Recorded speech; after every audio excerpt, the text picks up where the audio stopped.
Hello. Okay. First of all, to Paul and Christine, I think you. Oh, I'm from Norway. Connie from Norway.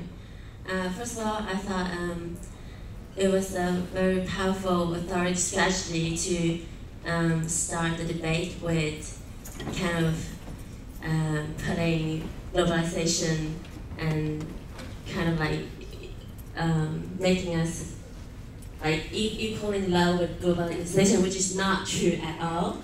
It's not the same thing. But I think that was a very powerful authority strategy. Anyways, to Mr. Brown, if we're talking about standardization of ethics, do you think that is the same as unifying values among culture? Because that's how I think about it, and how would globalization take care of all the different kinds of values? Can you elaborate on that? Good question.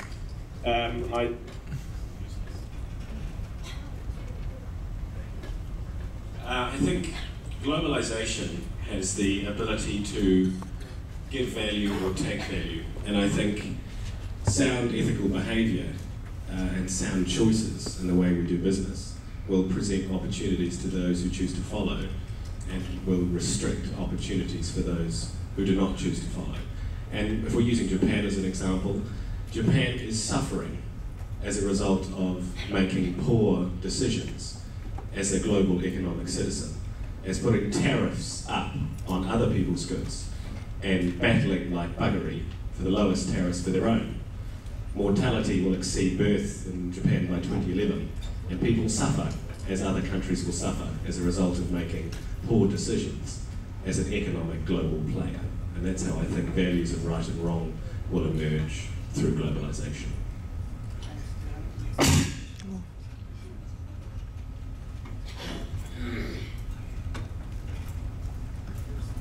Okay, I would just like to hear Kieran's justification for A, saying that Japan is suffering when their economy is in fact a lot stronger than your own economy, and B, I would like to hear your justification for using Western values and Western systems that other countries are expected to follow or adhere to when their own systems have not been taken into account and included in this decision-making process.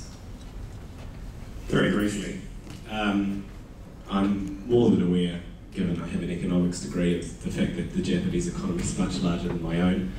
But a few observations. Japan's been experiencing negative inflation. Japan has poor investment strategy, which is a result of over 30% of all the capital in Japan being tied up in the postal system, yielding no interest or creating no ongoing value for that capital. The Japanese economy, as it's been said, is one of the most rapidly ageing in the OECD, which will have enormous fiscal, economic, education and trade impacts over the next 50 to 100 years. Following on from Western values and their imposition, oil is traded in US dollars. The English language is the global language of commerce. Western values, whether we like it or not, have diffused across the way we interact, the way we trade, the way we speak, the way the internet is disseminated, the way the media is shown. So those values have gone into the very veins and pulsing through the very existence. That is global cooperation. Thank you.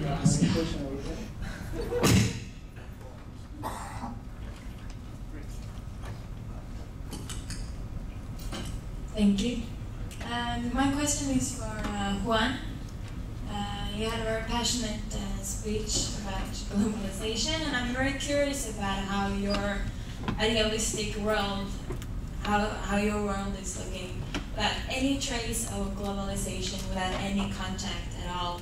How, like in a world where no one speaks another language, where no one can understand each other, a world where you cannot get a Coke outside of America. And my second part of the question is, how do you think small developing countries are going to benefit from a world with no contact? Well, I think that wasn't my idea. I was criticizing the current globalization process, not any globalization process. I'm not against globalization as per se, but globalization as we know it. It's not about no contact, but actually fair contact.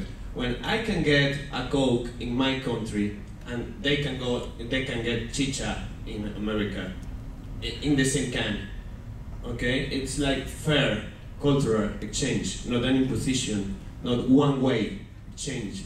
Like you send to me, you give to me. No, it's not I buy, it's I buy and I sell. That was I wanted to say in my speech. It's not about no contact. It's about respecting our identities through exchange. Thanks, Juan. Any other? I apologise for making you answer so many questions, Kieran, firstly. I have a question about how you indicated in your speech that global media was a positive, when the global media is very clearly a